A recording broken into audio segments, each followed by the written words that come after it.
নমস্কার, গল্পের কোলাহলের ৯৬ নম্বর এপিসোডে সকলকে স্বাগত।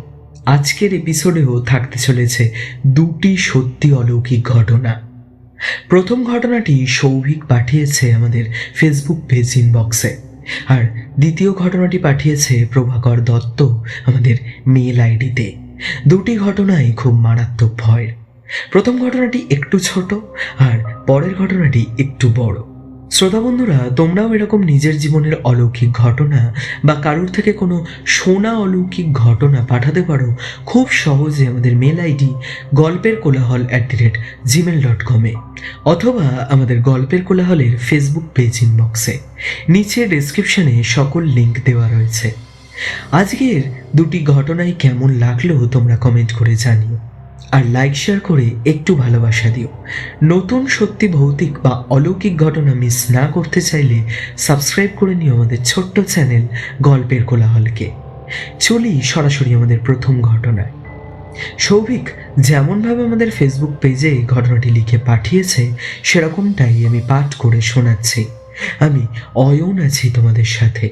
শুরু করছি আজকের ঘটনা।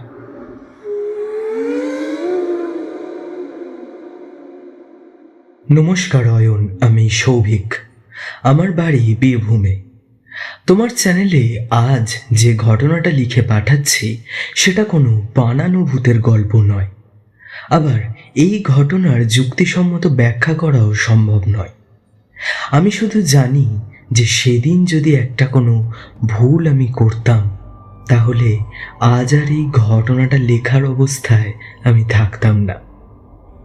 ঘটনাটা ঘটেছিল 2021 সালে। করোনার পরে কাজ চলে গেছিল আমার। সংসার চালানোর জন্য আমি তখন ডেলিভারি বয়ের কাজ করতে শুরু করি। ওই বছরটা পুরো আমি এই কাজই করি। তারপর একটা অন্য জায়গায় কাজ পেয়েছিলাম, সেখানেই আজও আমি কাজ করছি। যখন ডেলিভারির ওখানে কাজ করতাম তখন সকাল থেকে রাত অবধি জিনিসপত্র এদিক ওদিক ডেলিভারি করতাম, তারপর রাতে বাড়ি ফিরতাম। সেই সময় একদিন লাস্ট ডেলিভারিটা দিতে যেতে অনেক রাত হয়ে গেছিল। ঘড়িতে দেখলাম রাত 8:30। ওই জায়গাটাও আমার ঠিক চেনা ছিল না। আবার আগের ডেলিভারিটা দিয়ে সেখানেই ফোনের ম্যাপটা অন করে লোকেশনটা দেখি।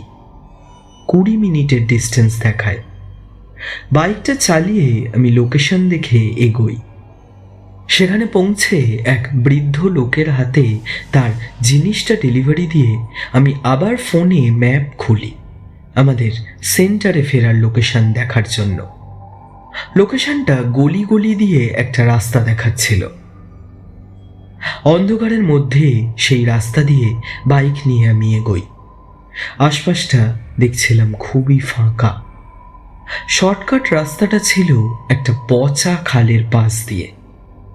গলিগুলো পেরিয়ে যখন খালের সামনে পৌঁছালাম দেখলাম রাস্তার হালকা আলোয় দেখা যাচ্ছে একটা বড় খাল, তার পাশ দিয়ে একটা সরু রাস্তা। বাইক নিয়ে এগোলাম সেই রাস্তা ধরে সোজা। খাল থেকে বিচ্ছিরি পচা গন্ধ নাকে আসছিল। এত পচা গন্ধ যে গা গুলিয়ে উঠছিল। কোনো রকমে আমি এগোই। কোনো মানুষ নেই সেখানে। মনে মনে ভাবছি যে ম্যাপটা ঠিকঠাক রাস্তা আদেও দেখালো কি না। এরকম একটা ফাঁকা জায়গা, আর তার মধ্যে খালের শেষ তখনও চোখে পড়ছিল না আমার। প্রথমে পরিবেশটা খানিক স্বাভাবিক মনে হলেও পরে একদমই তা মনে হচ্ছিল না। যতই গুমোট পরিবেশ হোক না কেন, গাড়ি চালালে হালকা হাওয়া তো গায়ে এসে লাগেই, কিন্তু ওই রাস্তার পরিবেশ অদ্ভুত রকমের গুমোট। না আছে কোনো কিছুর শব্দ। এবার চোখে পড়ল খাল শেষ হচ্ছে, কিন্তু দূরে রাস্তার মাঝখানে যেন কি একটা দাঁড়িয়ে আছে। হেডলাইটের আলো পড়তেই দেখলাম একটা কালো কুকুর রাস্তার মাঝখানে দাঁড়িয়ে। চোখে পড়া মাত্রই হর্ন বাজাতে শুরু করলাম যাতে ও সরে যায়, কিন্তু কিছুতেই সরল না। এক নাগাড়ে হর্নের শব্দ শুনেও দাঁড়িয়ে রইল ওই একই জায়গায়। দেখে মনে হচ্ছিল যেন ইচ্ছে করেই রাস্তা আটকে দাঁড়িয়ে আছে। কুকুরটা কি বিভৎস কুচকুচে কালো, আর ওই একটাই কুকুর, আশপাশে আর কোনো কুকুরই নেই। কুকুরটা ওই এক জায়গায় বসেছিল। আমি পাশ কাটিয়ে বাইকটা নিয়ে বেরোলাম। একটু এগিয়ে কি মনে হলো পেছন ঘুরে তাকালাম, দেখলাম কুকুরটা আর কোথাও নেই। আমি বাইকটা নিয়ে আর দাঁড়ালাম না, এগিয়ে যেতে থাকলাম। আচমকা বাইকটা মাঝ রাস্তায় বন্ধ হয়ে গেল। ওই ফাঁকা রাস্তায় আমি তখন একা। কি করব কিচ্ছু বুঝে উঠতে পারছিলাম না। স্টার্ট দেওয়ার অনেক চেষ্টা করলাম, কোনোই লাভ হলো না। গাড়ি থেকে নেমে গাড়িটা ঠেলা শুরু করলাম। ঠেলতে ঠেলতে নিয়ে যাচ্ছে, হঠাৎ পেছন থেকে একটা ছেলে এসে বলল, কি দাদা, সাহায্য করব? আমি একটু ভয় পেলাম। সারা রাস্তায় কোনো মানুষ নেই, হঠাৎ এই ছেলেটা এলো কোথা থেকে? ছেলেটি গাড়ি ঠেলতে ঠেলতে একটা অদ্ভুত কথা বলল যে আমি ওই পথে কেন গেছি, ওই রাস্তায় তো কেউ যায় না, ভুল করে চলে গেলেও ফেরা খুব কঠিন। সাবধান করলো আমায় যে এরপর একটা অন্ধকার গলি আছে, সেটা কোনো রকমে পেরিয়ে গেলেই মেন রোড।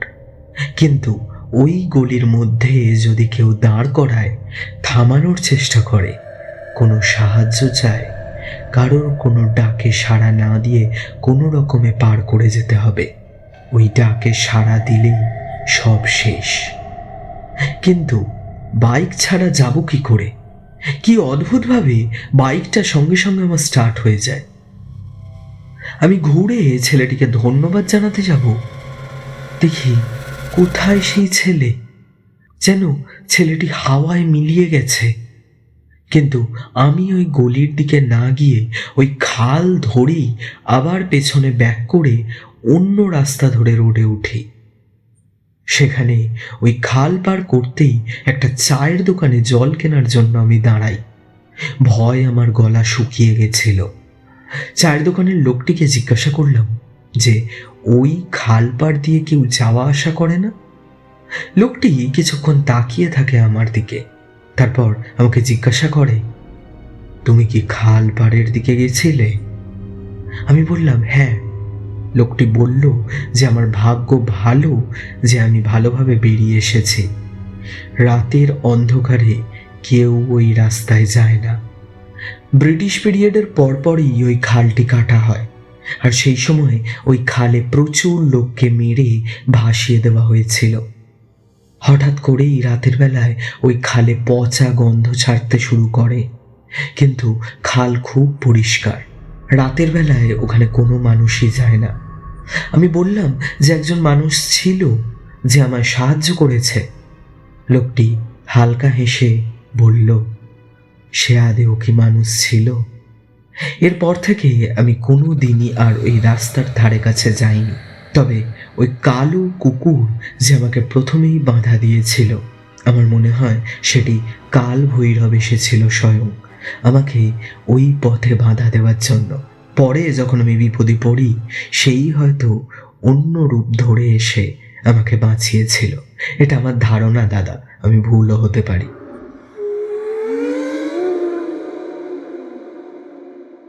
হতে পারে সৌভিক, তুমি ঠিকই ভেবেছো, হতে পারে, মেবি, আবার নাও হতে পারে, হয়তো ভাগ্যের জোরেই বেঁচে ফিরেছিলে। যাই হোক, অনেক ভালো লাগলো এই ঘটনাটি পাঠ করে। অনেক ধন্যবাদ আমাদের চ্যানেলে যে ঘটনাটি পাঠিয়েছ।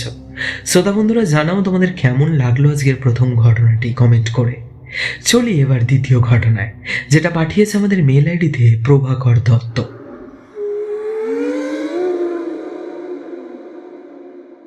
নমস্কার অয়ন, আমি হলাম প্রভাকর দত্ত। পেশায় আমি একজন স্কুলের শিক্ষক। তোমার চ্যানেলের সবকটা ঘটনাই বেশ ইন্টারেস্টিং, শুনে ভালো লেগেছে, তাই সাবস্ক্রাইবও করেছি। তোমার দেওয়া মেল আইডিতে আমি এই ঘটনাটা লিখে পাঠাচ্ছি। এটা আমার ছোটবেলার একটা ঘটনা। তখন আমি ক্লাস 9-এ পড়তাম। আগে বলি, আমার বাড়ি হচ্ছে এক মফস্বল এলাকায়, কিন্তু এই জায়গা এখন মফস্বলে পরিণত হলেও আমার ছোটবেলা, মানে বুঝতেই পারছো, তখন এই জায়গাটা একটা অন্ধকারে ঢাকা গ্রাম ছিল। সেই সময় থেকেই আমাদের পাড়ায় খুব বড় করে জাঁকজমক করে রক্ষাকালী পুজো হতো। সেই পুজো এখনো ওই একইভাবেই আমরা বছরের পর বছর ধরে পালন করে চলেছি। আমাদের এই পুজো আমরা খুব নিষ্ঠা আর ভক্তির সাথে পালন করি। আমাদের এলাকা ছাড়াও অনেক দূর দূরান্ত থেকে মানুষ এই পুজো দেখতে আসে, মায়ের কাছে পুজো দিতেও আসে। কিন্তু সেই বছর যে ভয়ঙ্কর ঘটনাটা ঘটেছিল তা নিয়ে এখনো মাঝে মধ্যে কথা হয় আমাদের এখানের লোকেদের মধ্যে। সেদিন রাত প্রায় 1টা। ঠাকুর এনে মণ্ডপে তার ভালোভাবে পুজো হচ্ছে।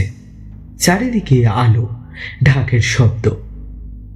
বাবা কাকারা সব কাজে ব্যস্ত, আর আমরা সব কচিকাঁচা ছেলেমেয়েরা প্যান্ডেলে বসে কখনো পুজো দেখছি, আবার কেউ ছোটাছুটি করে খেলছি। যতই জমজমাট পরিবেশ হোক না কেন, তার মধ্যেও কোথাও অন্ধকার লুকিয়ে আছে। আমাদের পাড়ার যে রাস্তা, সেই রাস্তা ধরে কিছুটা মেন রোডের দিকে গেলে পাশেই একটা ফাঁকা জায়গা পড়তো, ঝোপঝাড়ে ঢাকা, আর তার মধ্যেই ছিল বিশাল বড় বাঁশ বাগান। অনেকটা জায়গা ঘিরেই সেই বাঁশ বাগান, যেদিকে সন্ধে হলে কেউ পা মারাতো না। সকালেও যে কেউ খুব একটা ওখানে যেত তাও নয়। শোনা যেত যে দাদুদের আমলে নাকি ওসব জায়গায় প্রচুর খুন হতো। রাতের অন্ধকারে খুন করে ওই বাঁশবাগানের ভেতরে ফেলে রেখে যেত। সেখান থেকে বহু লাশ পাওয়া গেছে, তাই ওই জায়গায় কেউ যেতে চাইতো না। আমাদের সময়ও ওই জায়গাটা সন্ধে হলে অন্ধকারের মধ্যে ডুবে থাকতো। রাস্তা দিয়ে রাতে গেলে আমরা কেউ তাকাতাম অবধি না ওই দিকে। তো সেবারে তখন মায়ের কাছে পুষ্পাঞ্জলি দিচ্ছে সবাই। পরিবেশ মোটামুটি শান্ত। হঠাৎ বাইকের শব্দ শুনতে পাই সবাই। প্যান্ডেলের মধ্যে বাইকে চেপে 3জন অল্প বয়সী ছেলে এসে উপস্থিত। ছেলেগুলোর মুখ একদমই অচেনা সবার কাছে। পাড়ার কাকুরা ভালো করে দেখল, বুঝতে পারল যে অন্য কোনো পাড়ার ছেলে, হয়তো বন্ধুরা মিলে আমাদের পাড়ার ঠাকুরটা দেখতে এসেছে। তবে ছেলেগুলোর ভাব গতিক দেখে একটু অন্যরকমই লাগছিল। আমিও তো দেখেছিলাম। দুজন গাড়ি থেকে নেমে পড়ল। তাদের পা হালকা টলমল খাচ্ছিল, আর যে বাইকটা চালাচ্ছিল সে কোনো রকমে যেন বাইকটাকে রাস্তার মাঝখানে স্ট্যান্ড করে রেখে নেমে পড়ে। আসলে তারা 3জনই মদ্যপ অবস্থায় এসেছিল। পুষ্পাঞ্জলি থামিয়ে বাবা কাকারা সবাই ওদের দিকে এগিয়ে গেল। আমাদের পুজোয় এরকম নেশা করে কেউ কোনোদিনও আসে না। ঠাকুরের সামনে যাওয়ায় ওদের বাধা দেওয়া হলো। বলা হলো দূর থেকে প্রতিমা দর্শন করে ফিরে যেতে, কিন্তু তারা বলল যে ঠাকুরকে একবার সামনে থেকে দেখে ফিরে যাবে। এই কথা শুনে পাড়ারই একজন বয়স্ক দাদু ছেলেগুলোকে অনুমতি দিল। কথা মতো তারা ঠাকুর দর্শন করে আবার টলতে টলতে গাড়িতে উঠে পড়ল।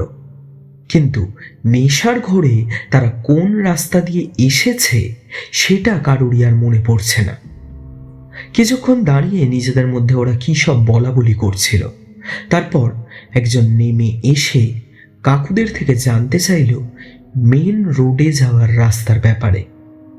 তখন কাকুরা রাস্তার কথাটা বলে দিল, কিন্তু তখন সেই বয়স্ক দাদু ওনাদের থামিয়ে শুধু একটাই কথা বলল যে ওই রাস্তা দিয়ে সোজা চলে যেতে, তবে বাঁদিকে ঝোপঝাড়ের দিকে যেন না তাকায় ওরা। এর বেশি কিছু আর বলল না। ছেলেগুলো গাড়িতে বসে চলে গেল। এরপর আবার পুজো শুরু হলো। ভোরের কিছুটা আগে পুজো তখন শেষ। ঠাকুরকে তখন বিসর্জনের জন্য বার করার তোড়জোড় চলছে। হঠাৎ দূর থেকে ছেলেদের চিৎকার শোনা যেতে লাগলো। পুকুরের পাশ থেকে চিৎকারটা আসছিল। আস্তে আস্তে গলাটা পরিষ্কার শোনা গেল। সেই ছেলেগুলোর মধ্যে দুটো ছেলে দৌড়ে দৌড়ে প্যান্ডেলের দিকে আসছে। সামনে আসতেই সবাই দেখল যে বাইক চালাচ্ছিল সে আর তার পেছনে যে বসেছিল ওরা দুজন হাঁপাতে হাঁপাতে সবার সামনে এসে বলছে, অজয়কে বাঁচাতে। বুঝতে পারল যে ওদের একদম পেছনে যে ছেলেটি বসেছিল তার নাম অজয়। তার কিছু হয়েছে, তাকেও কোথাও দেখা যাচ্ছে না। সবাই জানতে চাইল যে তার কি হয়েছে। তখন ওরা বলল যে বাইক নিয়ে যখন ওরা ওই রাস্তা দিয়ে যাচ্ছিল, অজয়ের হঠাৎই খুব জোর বাথরুম পায়। নেশার ঘরে তখন আর কারোর মনে নেই যে ওই ঝোপঝাড়ের দিকে তাকাতেই বারণ করা হয়েছিল, যাওয়া তো দূরের কথা। অজয় গাড়ি থেকে নেমে ওই ঝোপের মধ্যে ঢুকে যায় বাথরুম করতে। অনেকক্ষণ হয়ে গেছিল ওরা দুজন বাইরে দাঁড়িয়ে অপেক্ষা করছিল অজয়ের জন্য, তবে অজয় বেরোয় না। ওরা দুজন ওই ঝোপঝাড়ের সামনে গিয়ে অজয়ের নাম ধরে ডাকতেই ভেতর থেকে অজয়ের আর্তনাদ শুনতে পেয়েছিল ওরা। তবে ভয়তে ওরা ভেতরে ঢুকতে পারেনি। ওরা তাড়াতাড়ি এইখানে এসেছে সাহায্য চাওয়ার জন্য। ছেলেগুলোর কথা শুনে সবাই ভয় পেল। বিশেষ করে ওই দাদুর চোখ দুটো বড় বড় হয়ে গেল। বলল যে শিগগিরই বাঁশবাগানের দিকে যেতে হবে, না হলে সর্বনাশ হয়ে যাবে। আমি তখন ছোট হলেও ওখানেই ছিলাম, কারণ ঠাকুর ভাসানোর সময় ছিল। সেটা দেখার জন্যই আমি জেগে থাকতাম বরাবর। এত কিছু শুনে আমারও বেশ ভয় লাগছিল। পাড়ার সব বড়রা মহিলাদের বলল ঘরে চলে যেতে আমাদেরকে নিয়ে। প্রতিমার সামনে কিছু লোককে বসিয়ে রেখে বাকিরা সবাই হাতে হারিকেন, টর্চ আর যে যার মতো লাঠি, সোঁটা, ধারালো জিনিস নিয়ে সেই অভিশপ্ত বাঁশবাগানের দিকে ছুটল। আমরা যে যার ঘরের মধ্যে ঢুকে বসে রইলাম। ঠাকুরের ভাসানের সময়ও হয়ে গেছিল। এইসব নিয়েই এক বিশাল ঝামেলা শুরু হয়েছিল। সেই আনন্দের আমেজ নিমেষের মধ্যে আতঙ্কে পরিণত হয়েছিল। এরপর যেটা লিখতে চলেছি সেটা পরের দিন আমার বাবার মুখ থেকে শোনা। যে অভিজ্ঞতা সেদিন তাদের সাথে ওই বাঁশবাগানে হয়েছিল সেটাই আমি লিখছি। এরপর বাবারা সকলে ওই হারিকেন আর টর্চের আলোর সাহায্যে রাস্তা দেখে ওই বাঁশবাগানের সামনে গিয়ে দাঁড়ায়। চারিদিকে অনেক বাঁশ গাছের ঝাড়, তার সাথে সাথে আরও অনেক আগাছায় ভর্তি। মাটিতে পড়ে রয়েছে অনেক শুকনো পাতা। ওখানে যেতে সবারই অন্ধকারে গাটা ছমছম করতে শুরু করলো। অজয়ের নাম ধরে তার বন্ধুরা অনেক ডাকলো, কিন্তু কোনো সাড়া পেল না। বাঁশবাগানের ভেতরে ঢুকতেই সবার মনে হচ্ছিল যেন এক অন্য জগতে চলে এসেছে। রাস্তার আলো সেখানে একদমই ঢুকতে পারেনি। হাতে থাকা ওই টর্চ আর হারিকেনের আলোর সাহায্যে সবাই এগিয়ে চলল। চারিদিক এত নিস্তব্ধ যে শুকনো পাতার ওপর একে অপরের হাঁটার শব্দ পরিষ্কার শোনা যাচ্ছিল, আর শোনা যাচ্ছিল ঝিঝি পোকার ডাক। ওই দুটো ছেলে অজয়কে ডাকতে ডাকতে এগোচ্ছিল, আর ওদের সাথে বাকিরা এগোচ্ছিল। বাবাদের মধ্যে একজন হঠাৎ চিৎকার করে উঠল। হারিকেনের আলোয় সে নাকি বাঁশ গাছের মাঝখানে কাউকে চলে যেতে দেখেছে। খুব দ্রুত সে সরে গেছে। সবাই স্থির হয়ে আশপাশটা দেখে। হঠাৎ পাতার উপর পরিষ্কার কারুর চলার শব্দ কানে আসে। ওই ছেলেগুলো ভাবে যে ওদের বন্ধু, কিন্তু না, সেই আওয়াজ আবার নিজের মতোই বন্ধ হয়ে যায়। ওই দুটো ছেলের মধ্যে থেকে একজন ওই পায়ের শব্দ অনুসরণ করে এগিয়ে যাচ্ছিল। তবে ওই দাদু ওই ছেলেটার হাত চেপে ধরে, বলে যে সেটা নাকি তার বন্ধুর পায়ের শব্দ নয়, ঠিক সেই মুহূর্তেই গভীর অন্ধকারের ভেতর থেকে ভেসে আসে এক ছেলের কণ্ঠস্বর। আমাকে ফেলে যেও না, আমায় নিয়ে চলো, আমায় নিয়ে চলো। এই গলা শুনেই বাকি দুটো ছেলে বলে উঠল, ওটা অজয়ের গলা, ও ডাকছে। বাকিদের একটু সন্দেহ হলো।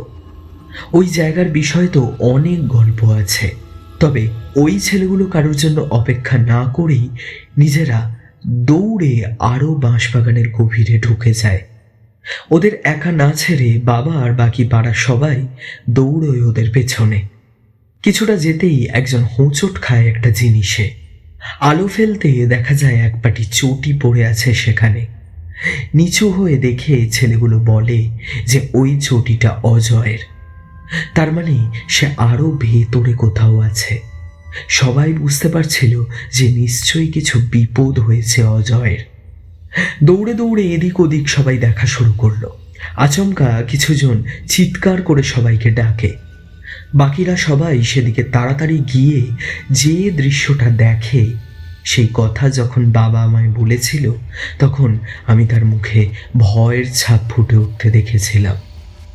অজয়ের নিথর দেহটা মাটিতে পড়ে আছে, তবে তার ধরে কোনো মুন্ডু নেই, জামাকাপড় ছিন্ন ভিন্ন করা। কিছুক্ষণ বাদেই টর্চের আলো উপরে ফেলতে দেখা যায় একটি বাঁশের উপরে অজয়ের মুন্ডুটা ঝুলছে। তবে সেই বাঁশের উপরে মুন্ডুটা তুলল কে, সেটা কারোর জানা সম্ভব হয়নি।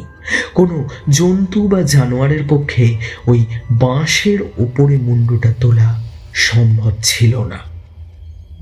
বাঁশবাগানের মাঝে যেখানে কেউ নেই, সেখানে এইভাবে একটা ঘটনা কি করে ঘটলো কেউ বুঝতে পারছিল না। শরীরের অনেক জায়গা যেন কেউ খুবলে খুবলে খেয়ে নিয়েছে।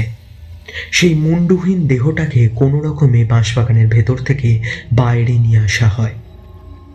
তারপর বাকি পাড়ার সবাই প্যান্ডেলে এসে ঠাকুর বিসর্জন করে আগে। তারপর অজয়ের বাড়ির লোককে খবর দেওয়া হয় যেরকম একটি দুর্ঘটনা ঘটেছে। তারপর অজয়ের বাড়ির লোক এসে তার শরীরটি নিয়ে যায়। সেখানেই তার বাকি কাজ মেটে। সেদিন কি করে যে এই ঘটনাটি ঘটেছিল কেউ তা জানে না। সবাই বলে বাঁশবাগানে লুকোনো কোনো অভিশাপ আছে। এরপর আর ওই জায়গাটা ওরকমভাবে না রেখে গাছপালা কেটে জমি বানিয়ে দেওয়া হয়। তারপর সময়ের সাথে সাথে অনেক পরিবর্তন ঘটেছে। এখন আর সেই জায়গা দেখলে মনেই হবে না যে বহু বছর আগে সেখানে কি হয়েছিল।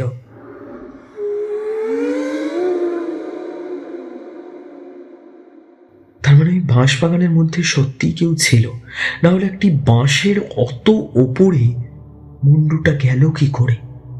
এটা একটা প্রশ্ন, এটা একটা মারাত্মক জিনিস। আপনাকে অনেক ধন্যবাদ, আপনি যে আমাদের চ্যানেলে এই ঘটনাটি পাঠিয়েছেন। শ্রোতা বন্ধুরা, জানাও তোমাদের কেমন লাগলো আজকের দ্বিতীয় ঘটনাটি কমেন্ট করে। আর কোন ঘটনাটি বেশি ভালো লাগলো, প্রথমটা যেটা সৌভিক পাঠিয়েছে, নাকি দ্বিতীয়টা যেটা প্রভাকর দত্তর ঘটনা যেটা আপনারা শুনলেন এখন? কমেন্ট করে জানিও তোমরা কোনটা ভালো লাগলো। তো লাইক শেয়ার করে একটু ভালোবাসা দিও, এটা আমাদের অনেক বড় সাহায্য হবে। আর সাবস্ক্রাইব করতে কিন্তু ভুলো না।